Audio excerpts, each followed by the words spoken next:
সম্মানিত বিনিয়োগকারী ভাই বোনেরা, আসসালামু আলাইকুম। আশা করি আপনারা সবাই ভালো আছেন, শারীরিকভাবে সুস্থ আছেন।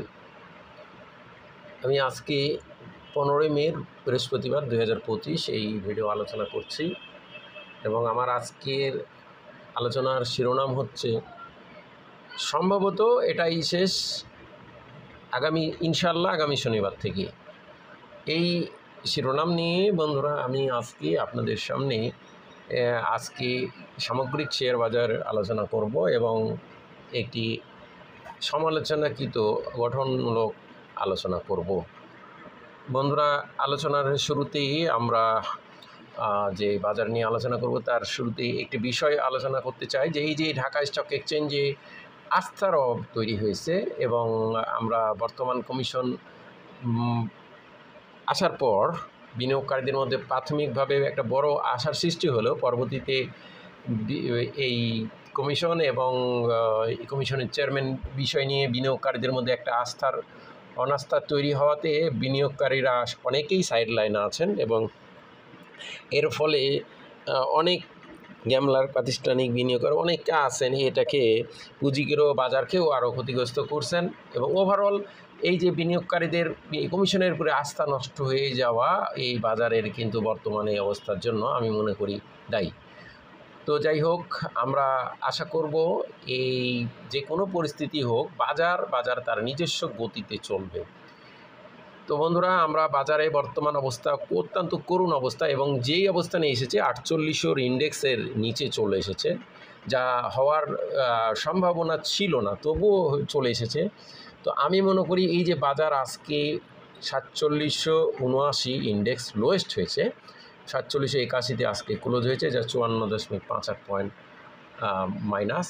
তো আপনারা জানেন ডিএসসির একটি নোটিশ অনুযায়ী সরকারি ছুটি বিষয় নিয়ে আগামী শনিবার কিন্তু বাজার চালু হবে এবং রবিবারও হবে।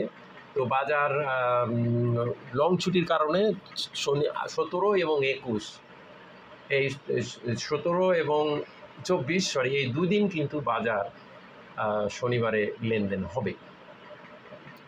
তো তারই পরিপ্রেক্ষিতে আমি আপনাদেরকে বলতে চাই আজকের এই বাজারটা আমরা গত দিনে বাংলাদেশ ব্যাংকের গভর্নরের এই বাজারের বিষয়ে বিনিয়োগকারীদের বিষয়ে কিছু মন্তব্য বাজারকে নেগেটিভ ইম্প্যাক্ট করেছে।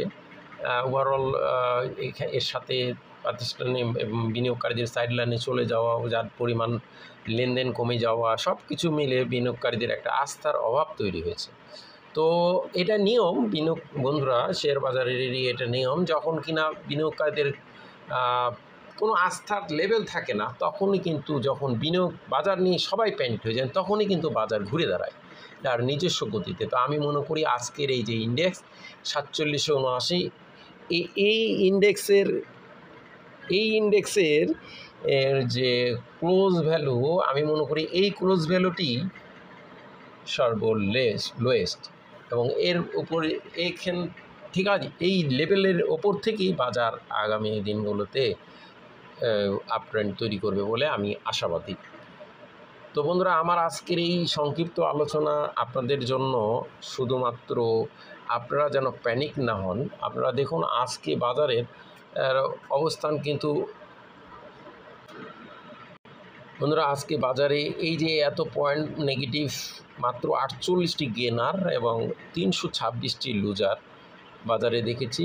বাজারে ওভারঅল ব্যাংক সেক্টরে মার্কেটে ডোমিনেট করলেও ব্যাংক সেক্টরে গেনারের দিক দিয়ে কিন্তু ডোমিনেট করতে পারে নাই, যার জন্য বাজারের এই অবস্থান তৈরি হয়েছে। যদিও ব্যাংক সেক্টর মার্কেটে ভ্যালুর দিক দিয়ে লিড নিয়েছে, কিন্তু গেনারের দিক দিয়ে কিন্তু অন্যান্য সেক্টরের তুলনা করলে তেমনভাবে ইনক্রিজ করে নাই। তো যদিও আমরা ইন্স্যুরেন্স সেক্টরে 9.3, ব্যাংক সেক্টরের 13.89, ফুড অ্যান্ড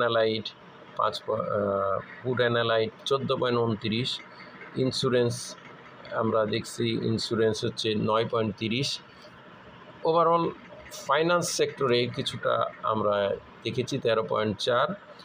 তো যদিও গেনারের দিক দিয়েও ব্যাংক সেক্টর মার্কেটে ভ্যালুর পাশাপাশি কিছুটা ডোমিনেট করেছে, সুতরাং বাজার পজিটিভ হওয়ার যে সম্ভাবনা ছিল সেটাও কিন্তু ক্ষীণ হয়ে গেছে, কারণ গত দিনের গভর্নরের যে উক্তি এটাকে নেগেটিভ ইমপ্যাক্ট করেছে। ওভারঅল আজকে আমি আশাবাদী যে বাজার যে ক্ষতিগ্রস্ত হয়েছে, যে লোয়েস্ট চলে আসছে অনেক দিন, দীর্ঘদিন পর এরকম নিচে চলে আসা বাজারকে স্বাভাবিকভাবে বিনিয়োগকারীদেরকে যারা সাইডলাইনে ছিলেন তারা দুই ভাগে ভাগ করবে বা দ্বিধাদ্বন্দ্ব করবে। এক ভাগ রিস্ক নিয়ে বাজারে ইনভেস্টে চলে আসবে এবং আরেক ভাগ অবজারভেশনেই থাকবে। তো আমি মনে করি বাজার আগামী শনিবার একটা ভালো পজিটিভ থাকবে, এটা আমি আশা এবং কামনা করছি, এবং বাজার শীঘ্রই তার নিজস্ব অবস্থান থেকে ভালো অবস্থানে যাবে এটাই আশাবাদী এবং এটাই আশা করছি এবং কামনা করছি। আপনাদেরকে অনুরোধ করব, আপনারা প্যানিকড হবেন না, ধৈর্য ধরুন, নিজে জেনে বুঝে বিনিয়োগ করুন, নিজ সিদ্ধান্ত নিন। আমার এই আলোচনা দেখে কোনো সিদ্ধান্ত নেবেন না, নিজে থেকেই সিদ্ধান্ত নেবেন। ধন্যবাদ বন্ধুরা। বাজার একেবারে তলানিতে চলে আসছে এবং শেয়ার বাজারের ধর্মই দেখা যায় যখন সবাই প্যানিকড হয়ে যায় তখন কিন্তু বাজার আর তার আলো দেখাতে শুরু করে বা ইউটার্ন নিতে শুরু করে। ঠিক এম পরিস্থিতিতে বাজারে বিনিয়োগকারীদের একেবারে আস্থারহীনতা চলছে এবং তলানিতে, সুতরাং এই লেভেল থেকেই সুযোগ বাজার আস্তে আস্তে ঘুরে দাঁড়ানো। ধন্যবাদ বন্ধুরা, আজকে পর্যন্ত সবাই ভালো থাকুন। আসসালামু আলাইকুম।